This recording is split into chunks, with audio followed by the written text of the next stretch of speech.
So I'm standing in the back of our pasture on the other side of our fence, and we had a lot of work done this past year.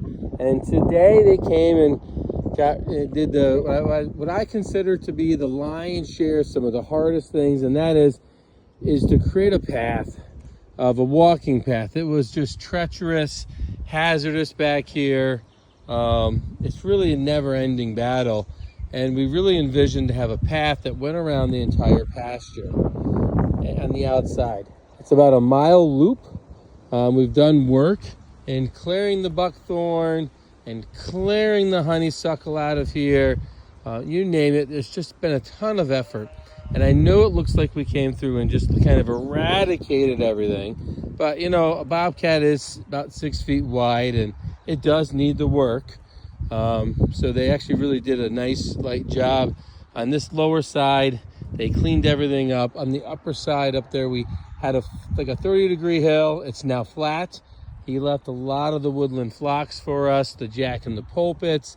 You know, we had a lot of rich stands that we've uncovered as we've taken out the buckthorn.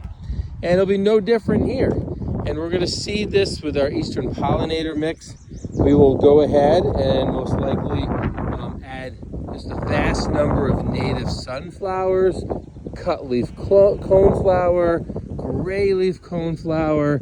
I mean, the list goes on and on. In the seed bank here, we have a vast number of asters of various types. False aster we'll have out here. We'll have golden Alexander. You know, we have jack and the pulpits pop up everywhere, and Solomon seal. So we're really, really blessed to have that rich seed bank here. And I know it looks bad, but by the end of the summer, this will be filled. We'll put a nice light fescue and little blue stem mix out here, just to keep, you know, for the forage for the animals, cover for the birds. It's just a rich ecosystem. And why we go ahead and do stuff within the fence, like our vegetable garden, our rose garden, our dahlia gardens, our butterfly gardens, you know, our grazing of animals, and they're ready to come out on pasture now finally after this week. They'll be out full time. They're excited, I'm excited. But when we come in on the outside of this pasture, what we want to do is make this just a native nature walk. That folks, when we're open Friday and Saturday, people can come and learn. They can read the signage, they can see what's, you know, what invasives do we have. I mean, we have garlic mustard and, you know, like everyone else. So those opportunities for learning and really teaching the kids and teaching gardeners, you know, the value of natives in an ecosystem. So we're really excited for that. If you're local, you'll have to come out. We'll have unveiling in June with this. So we'll make some announcements. We want to get in here and seed it first. If you want to volunteer and help, we will love some help. We have about a half a mile of some seeding effort to do. So you know, that's no small feat. We have seeded this entire area at one time by hand.